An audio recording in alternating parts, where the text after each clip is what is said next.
ക്ഷേത്ര പരിസരത്ത് നട്ടുപടർത്തിയ കദളിവാഴയിലെ കുല ശ്രീകൃഷ്ണ ഭഗവാന് സമർപ്പിച്ചു.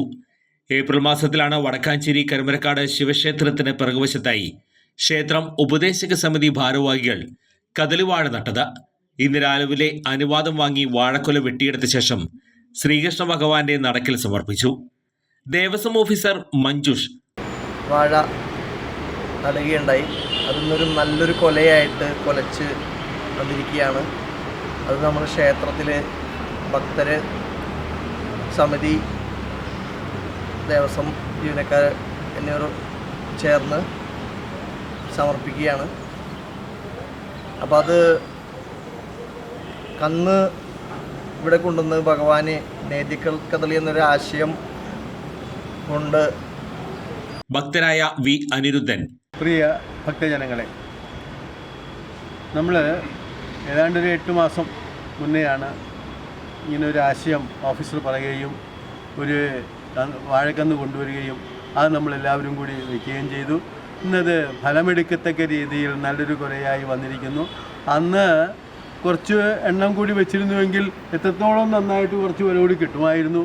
അത് ഇനിയും ഇന്നിപ്പോൾ 2 കന്ന് കൊണ്ടുവന്നിട്ടുണ്ട് എന്ന് പറയുന്നുണ്ട്. ബാക്കി കുറച്ച് ഇത്തരം കാര്യങ്ങൾ ചെയ്താൽ നമ്മൾ മനസ്സിലാക്കേണ്ടത്, ക്ഷേത്രത്തിനോടനുബന്ധിച്ച് ഇപ്പോൾ ആവശ്യമായ പൂവ് ഇവിടുന്ന് തന്നെ കിട്ടുന്നുണ്ട്, ആവശ്യമായ മറ്റ് ഇലകൾ കിട്ടേണ്ട ചെടികളിൽ നിന്ന് അതും കിട്ടുന്നുണ്ട്. അങ്ങനെ ഒരു ക്ഷേത്രത്തിന് ആവശ്യമായ സാധനങ്ങളെല്ലാം അവിടെ നിന്ന് തന്നെ എടുക്കത്തക്ക രീതിയിലൊരു സംവിധാനമാണ് ഉദ്ദേശിക്കുന്നത്. അതുകൊണ്ട് ഇക്കാര്യത്തിൽ ക്ഷേത്ര ജീവനക്കാരുടെ സഹകരണമുണ്ട്.